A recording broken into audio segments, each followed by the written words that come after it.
Les amis, bienvenue. J'espère que vous allez tous très bien. Si content de vous retrouver pour ce nouvel épisode de Côté Mondial, jour 7 de la Coupe du Monde. Et si heureux car pour célébrer l'aboutissement de cette première semaine de Mondial, on a assisté à la victoire de l'équipe de France contre le Danemark. 2-1, acquise grâce à 2 buts en seconde période de Kylian Mbappé, dont le dernier au bout du bout, qui répond à l'égalisation sur corner d'Andreas Christensen. Plein de choses à dire de ce match, beaucoup de choses à analyser. J'ai prévu 250 screenshots à peu près, donc on va se passer en revue les exploits de cet homme, de celui-ci également, Antoine Griezmann. Mais quel mondial stratosphérique il est en train de faire, super encourageant pour l'équipe de France. Ouais, je pense que ce soir, on est un petit peu tous comme Didier Deschamps, c'est-à-dire soulagés et plutôt conquis par ce qu'on a vu. En tout cas, je le suis personnellement et je vais vous exposer mes arguments. Il y aura vers la moitié de la vidéo un mot pour le sponsor du jour qui est Pookie, un jeu de prédiction de football qui est très cool. J'en dirai quelques mots tout à l'heure. On est parti donc sur l'équipe de France. Initialement, je trouvais qu'elle laissait un petit peu trop le ballon au Danemark sur les 5 premières minutes. On a vu tout de suite qu'on allait avoir une configuration, une physionomie de match très différente de celle qu'on a eue contre l'Australie. Typiquement ici, Mikkel Damsgaard qui trouve un ballon intérieur pour Christian Eriksen, bien mobile entre les lignes, dans le demi-espace, là dans une zone assez menaçante pour le trio Aurélien Tchouaméni, Antoine Griezmann, Adrien Rabiot qui était reconduit au milieu de terrain. Christian Eriksen, je l'attendais, je l'annonçais un petit peu plus bas en tant que regista pour envoyer ses ballons obliques et écartés sur les côtés. Et il l'a été autour de l'heure de jeu, ce qui pour moi était un problème et j'en reparlerai. Mais grosso modo, après avoir laissé passer l'orage sur les 5 premières minutes, j'ai trouvé des bleus très convaincants. Typiquement ici, Upamecano qui trouve un ballon côté pour Théo Hernandez. Sa complicité avec Kylian Mbappé, les deux super capacité à prendre la profondeur, évidemment, on sait bien, mais ça marche bien ensemble. Mbappé aussi, parce qu'il aime bien décrocher, attirer un peu ici. Par exemple, Joachim Andersen, qui s'est totalement excentré et sorti du trio de défenseurs centraux qui composait avec Andreas Christensen et Nelson, qui arrêtait out. Et par exemple, ça permet à Théo Hernandez de prendre la profondeur, de prendre ce très bel espace-là qu'il a exploité, et d'être menaçant. Possibilité de centre, Adrien Rabiot qui s'est projeté. Ça arrive sur Olivier Giroud, malheureusement, sa reprise est ratée. Mais à nouveau aussi, on a vu Adrien Rabiot, la proposition qu'il peut incarner sur les centres, son jeu de tête, sa taille, un truc dont je parlais contre l'Australie, et c'était une bonne chose. Un autre truc qui m'a beaucoup plu et que j'appelais de mes voeux après le match contre l'Australie, ou dans mon prono, ma preview de France-Danemark, c'est Antoine Griezmann qui tire les coups de pied arrêtés. Enfin, on a pu voir son pied gauche bien meilleur que ce qu'est capable de faire, je trouve, Kylian Mbappé sur coup de pied arrêté. Par exemple, sur ce coup franc excentré, très dangereux, et à nouveau, cette fois c'est Raphaël Varane aussi qui a fait un bon match, une bonne 75-80 minutes à peu près, très positif ça aussi pour l'équipe de France, son retour, franchement top Varane, et là il menace, c'est écarté en corner par les Danois, Griezmann, belle image, tire le corner dans la foulée, et ça va être l'occasion la plus dangereuse de l'équipe de France sur ce premier quart d'heure, avec cette tête qui traîne dans les 6 mètres. Et je crois que c'est Aurélien Tchouaméni qui avait repris de la tête, qui lui aussi aura une très grosse occasion sur un autre corner de Griezmann en seconde. Donc bref, les coups de pied arrêtés, ah non c'était Raphaël Varane au premier poteau, super tête de Raphaël Varane et la proposition dans la surface, les coups de pied arrêtés tirés par Griezmann, ça pour moi c'était un point positif, j'étais déjà content à minima de ça. Une autre interrogation c'était Jules Koundé sur le côté droit en lieu et place de Benjamin Pavard. Grosso modo, j'ai pas trouvé ça parfait, mais j'ai trouvé qu'avec Ousmane Dembélé ça fonctionnait pas mal, notamment parce que les compensations qui étaient faites dans cette zone, que ce soit par l'intermédiaire d'Antoine Griezmann ou d'Ousmane Dembélé lui-même, étaient vraiment réussies. Typiquement là, petit ballon entre les jambes, un petit délice d'Ousmane Dembélé sur Joachim Meileux qui était en grande forme sur ce début de match, à destination de Jules Koundé. Malheureusement, c'est intercepté par Nelson. Le Danemark a une possibilité de transition offensive. Ici, par Mikkel Damsgaard, on voit Pierre-Emile Højbjerg qui menace, Christian Eriksen qui se met en mouvement, Cornelius, là, c'est une zone et c'est un moment dangereux pour l'équipe de France. Mais Antoine Griezmann couvre parfaitement l'espace, vient boucher, et alors que le Danemark a sans doute un 2 contre 1 à jouer là avec Joachim Meileux qui peut proposer une solution un petit peu plus haute à Mikkel Damsgaard qui conduit, super retour taclé d'Antoine Griezmann qui nous sauve d'une situation très dangereuse et qui a été encore une fois fabuleux dans ce registre. La contre-pression, la récupération à la perte, typiquement comme ce qu'on avait vu contre l'Australie, c'était top. Aussi, quand on parle d'activité défensive sur le côté droit, Ousmane Dembélé, mais qui savait qu'il pouvait défendre comme ça? Ça n'a pas été parfait, mais il y a eu vraiment des interventions et j'ai envie de dire de l'envie, de l'énergie, de la volonté. Et ça, c'est vraiment, je trouve que là, on voit typiquement un joueur qui se met en état d'esprit Coupe du Monde. Top intervention d'Ousmane Dembélé, taclé, magnifique. aussi Raphaël Varane. Si on doit parler des notes positives sur cette première période où j'ai trouvé l'équipe de France très complète, très solide, je crois que ça finit à 11 tirs à 2 pour les Bleus en première mi-temps, c'est aussi parce que Raphaël Varane, sur ses interventions défensives, ici, le petit ballon qui est mis intérieur pour Cornelius, ça pourrait menacer, mais il a du répondant physiquement, très très costaud, et derrière, lit bien la trajectoire, anticipe et peut surgir pour que Mikkel Damsgaard ne se procure pas une situation de but. Derrière, en plus, je ne sais pas si vous vous souvenez, mais cette double intervention de Raphaël Varane, elle amène une très très grosse occasion pour l'équipe de France. Il peut décaler, avancer avec Griezmann, et ici, Olivier Giroud, c'est pas lui qui menace dans la profondeur, c'est bien sûr le gars derrière lui, Kylian Mbappé. Là, Antoine Griezmann l'a vu, et il va donner un délice de ballon fouetté.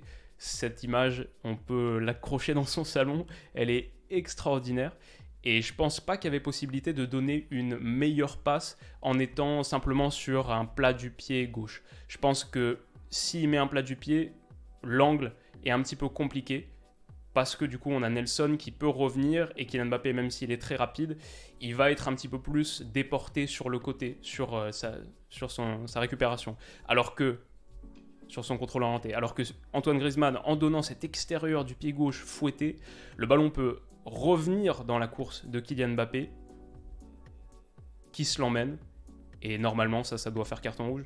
Ça doit faire carton rouge parce qu'Andreas Christensen joue pas du tout le ballon, c'est anti-jeu total, il l'accroche par derrière, et je sais que stricto sensu, la règle du dernier défenseur, c'est pas une règle, c'est pas ça qui dit qu'il faut mettre carton rouge ou non, mais de facto les arbitres l'appliquent très très souvent, utilisent très souvent ce critère pour donner carton rouge ou non, parce que c'est vrai que si t'es dernier défenseur, il y a plus de chances que t'annihiles une occasion de but manifeste.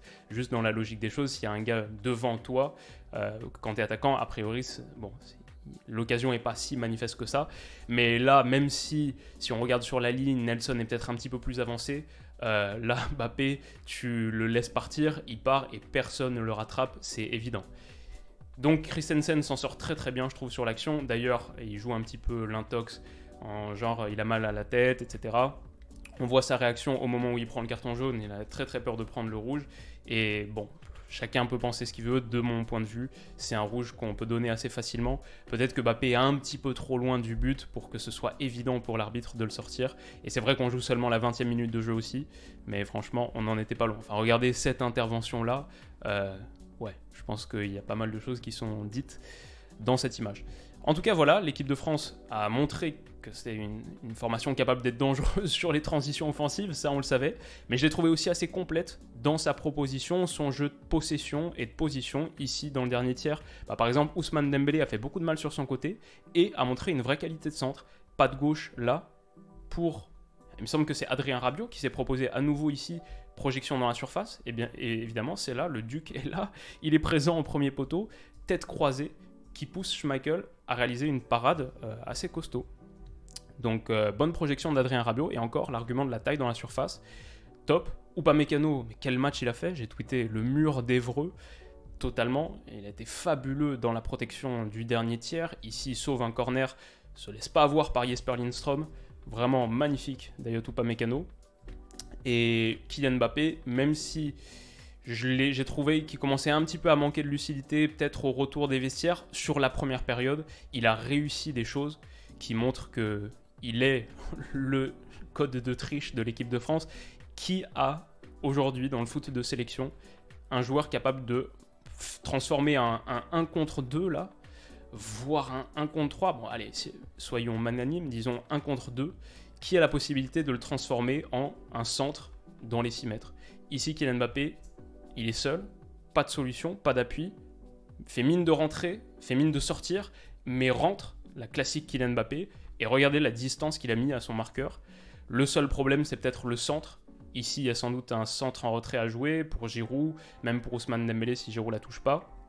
Malheureusement, il choisit l'option second poteau, et là, il a manqué un petit peu de lucidité. Mais ce que je veux dire, c'est que quand l'équipe de France a un gars, quand une équipe a un gars qui est capable de transformer ça en une occasion franche, c'est pas mal. Et j'ai vu le Danemark en seconde période, ils ont eu des situations similaires sur des ballons renversés de Christian Eriksen pour aller toucher le joueur excentré comme ça sur le côté. Le Danois, quand il est en 1 contre 1, il se passe rien. Et Kylian Mbappé, il est en 1 contre 2, il y a une occasion de but au bout. Donc bon, voilà, tout ça pour dire, je suis d'accord, il a raté des choses aussi, il y a des déviations, parfois dans sa gestuelle, c'est presque comme si c'était un peu trop facile, et il semble emprunter parfois, mais je fais même abstraction de son doublé, ce qu'il apporte là, typiquement sur cette situation, toutes les sélections de ce plateau, de ce tournoi, rêveraient de l'avoir. Et derrière, Jules Koundé quand même est trouvé et déclenche une second poteau Koundé qui est presque cadré, peut-être cadré, Christensen, je crois, la sort. En tout cas, ouais, une autre occasion pour l'équipe de France sur cette première période qui a été, j'ai trouvé, vraiment réussie, peut-être encore plus que la seconde. Très très belle, très beau premier acte. Olivier Giroud aussi, c'est une arme supplémentaire pour l'équipe de France, notamment sur ce ballon renversé de la tête. Je pense que l'équipe de France a prouvé à quel point elle était complète sur son jeu offensif, parce qu'elle a aussi ça, et avoir quelqu'un qui est capable de mettre une tête, là, de s'élever.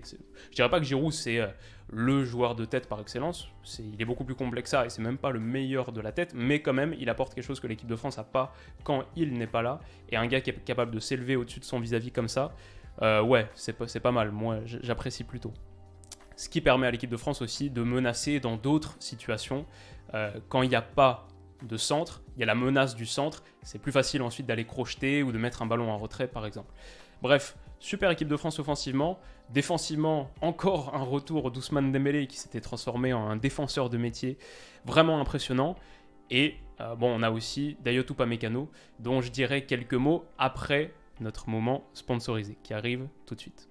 Alors les amis, comme je vous le disais en intro, la vidéo d'aujourd'hui est sponsorisée. Elle est sponsorisée par Pookie, qui est un nouveau jeu de prédiction de football qui permet de prédire notamment les matchs de la Coupe du Monde 2022 de manière totalement gratuite, mais qui permet de gagner des récompenses de vraies choses, des PS5, des Xbox, des vouchers de gaming, du Matic, qui est une crypto-monnaie, ou des Pokéballs. Les Pokéballs, justement, c'est l'outil qui permet de prédire les matchs et qui ont des caractéristiques spécifiques. Par exemple, celle-ci, Nation Portugal. Si je prédis un match du Portugal avec cette Pokéball, ce que je vais faire tout de suite, le Portugal-Uruguay, eh ben on voit que j'ai un bonus de plus 20% sur les points que je peux gagner. Donc en l'occurrence, Portugal-Uruguay, quel énorme match, remake des huitièmes de finale de la Coupe du Monde 2018. L'Uruguay m'a pas trop impressionné contre la Corée du Sud. J'étais déçu qu'ils sautent tout le temps leur entrejeu, Valverde et Bentancur notamment. Et du coup, je vais dire une courte victoire du Portugal, 1-0. Pour l'instant, j'ai que 2 Pokéballs. Je pourrais en gagner plus si je fais de bonnes prédictions et que je suis récompensé pour ça. Mais quand on crée son compte la première fois, on a le choix de prendre 2 Pokéballs. Et j'ai choisi notamment la portugaise. Donc je vais partir sur celle-ci, évidemment. Et j'espère que ça va passer. J'ai aussi une récompense à récupérer pour le dernier match day.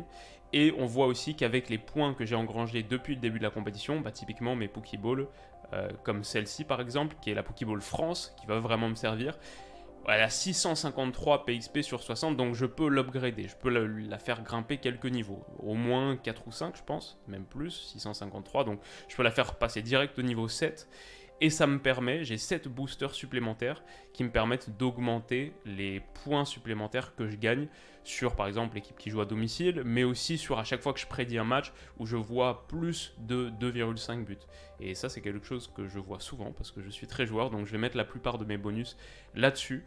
Et c'est confirmé, ma Pokéball a été upgradée, il y a plein de niveaux de rareté différents, pour l'instant j'ai que des communes, mais on verra par la suite. Et voilà, un jeu de Predict and Earn, Play and Earn très sympa, il y a une petite communauté qui commence à se créer, une bonne petite ambiance, et après la Coupe du Monde, il y aura aussi les ligues qui reprendront après le 26 décembre, etc. Bref, n'hésitez pas à venir jouer contre moi, avec moi, je vous mettrai le lien dans la description et en commentaire épinglé, et merci à Pookie d'avoir sponsorisé cette vidéo. Et voilà, on est reparti donc. Dayot Upamecano, ce que je disais, la qualité de jeu long, comme d'habitude, de distribution, ici il l'a montré.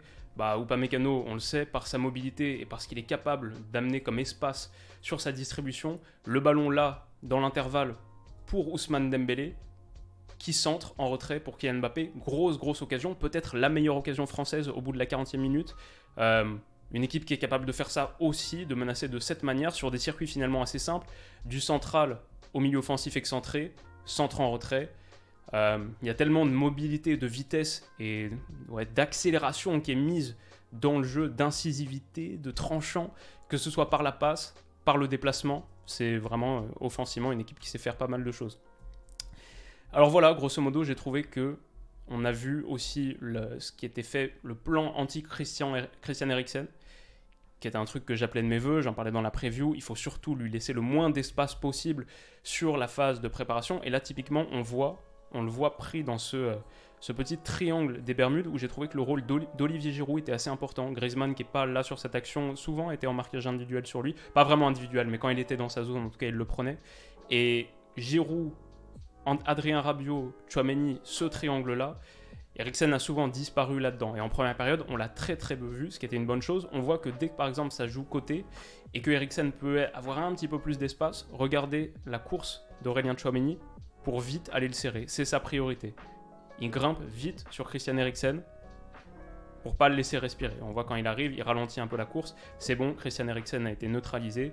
Le job est fait. Et ça a conduit Christian Eriksen à des moments de frustration, comme là par exemple juste avant la mi-temps, cette frappe extérieure de surface à 35 mètres qui est forcément... Bon, c'est Christian Eriksen, donc en vrai elle n'est pas si peu dangereuse que ça, mais je préfère la voir dans ce rôle et dans cette position qu'en tant que distributeur du jeu et en tant que quarterback qui allonge et qui aligne ses caviars. L'équipe de France du coup rentre au vestiaire à 0-0. Moi j'ai vu une bonne première période, ça me met assez confiant sur la seconde. Après voilà, on connaît trop bien le foot et on sait que les physionomies de mi-temps sont rarement égales, équivalentes. Malheureusement c'est un petit peu ce qu'on a eu au retour des vestiaires.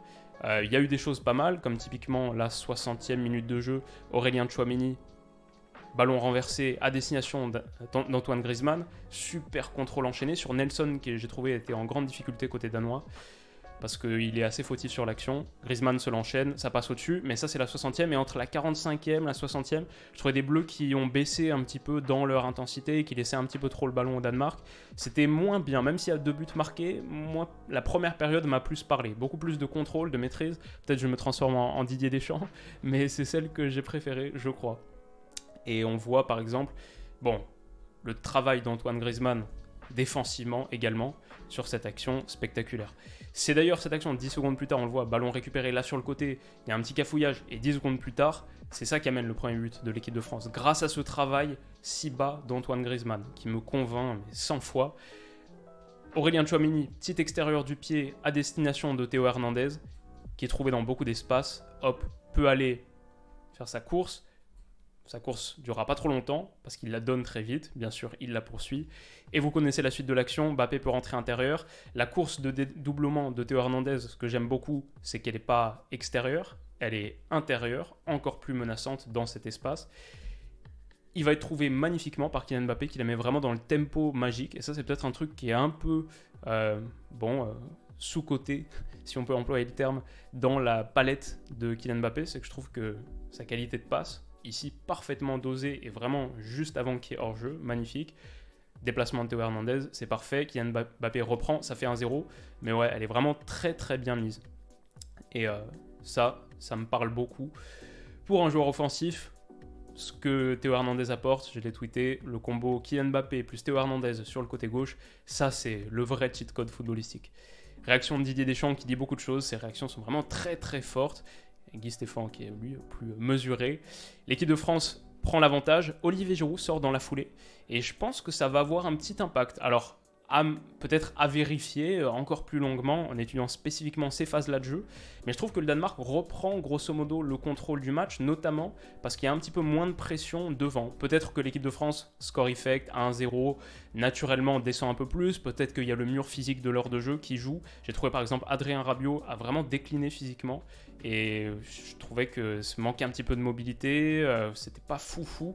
Donc peut-être c'est ça, juste la question physique, mentalement tu switches après avoir marqué le premier but. Mais le Danemark a vraiment repris le contrôle à partir de ce moment-là. Et là typiquement, bon enchaînement, c'est vraiment pas mal ce qui est fait.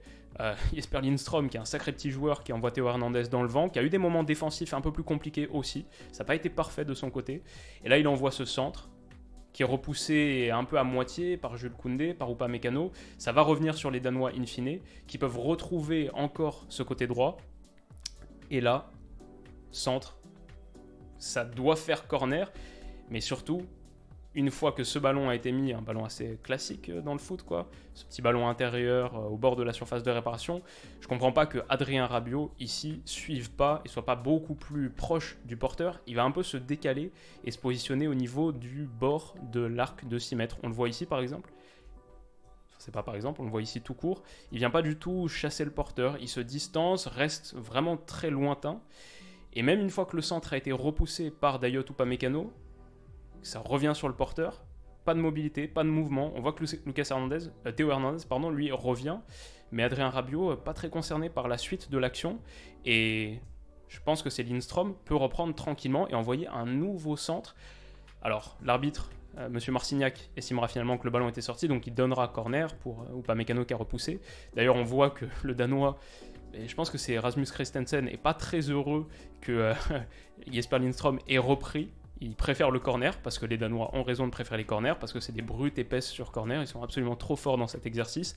Une autre chose qu'on avait souligné dans la preview d'avant-match. Et quand je vois le Danemark commencer à avoir des corners, j'ai un peu cette image qui me revient en tête.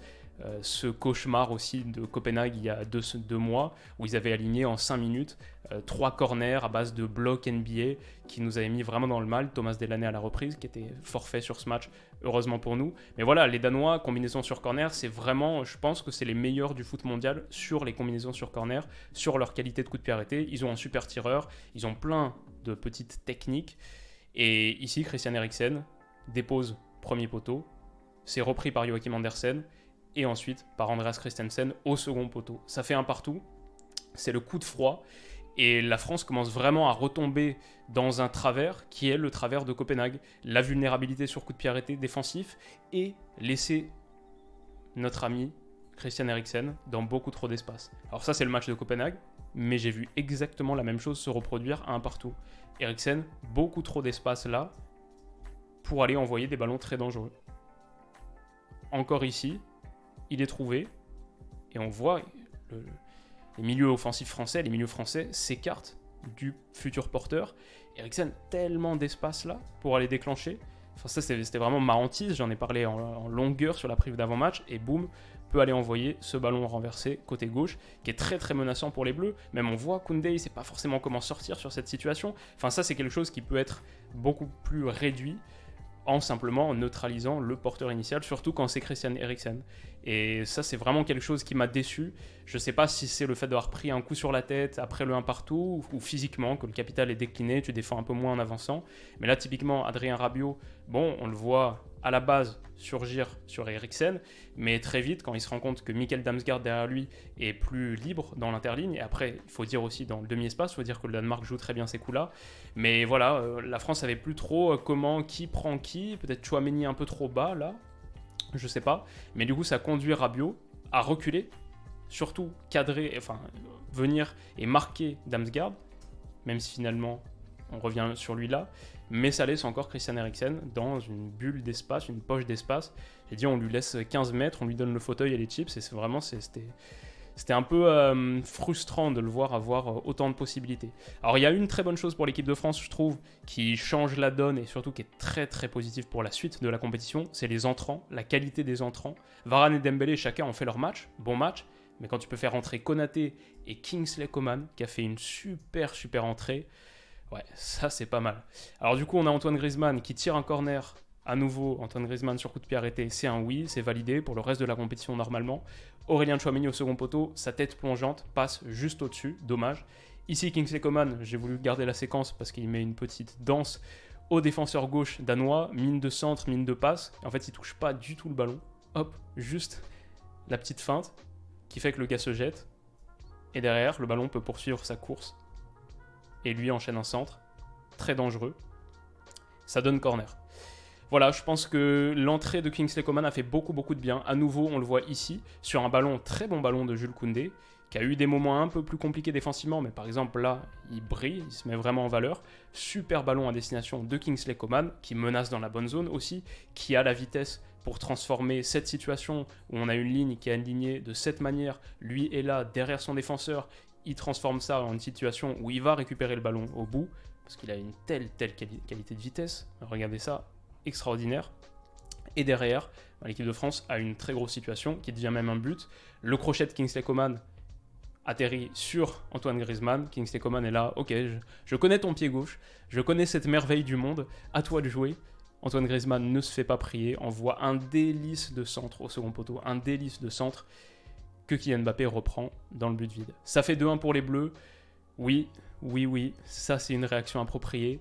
Ce ballon, il est fantastique. Ça aussi, c'est une image à mettre dans le salon. Il y en a beaucoup d'Antoine Griezmann sur ce mondial, mais pile entre les deux défenseurs, le travail de Kingsley Coman a souligné.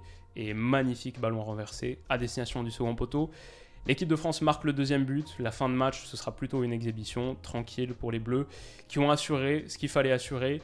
Deuxième victoire en 2 matchs, 6 points. La qualification pour les huitièmes de finale qui est accomplie dès la deuxième journée, dès le septième jour de ce mondial.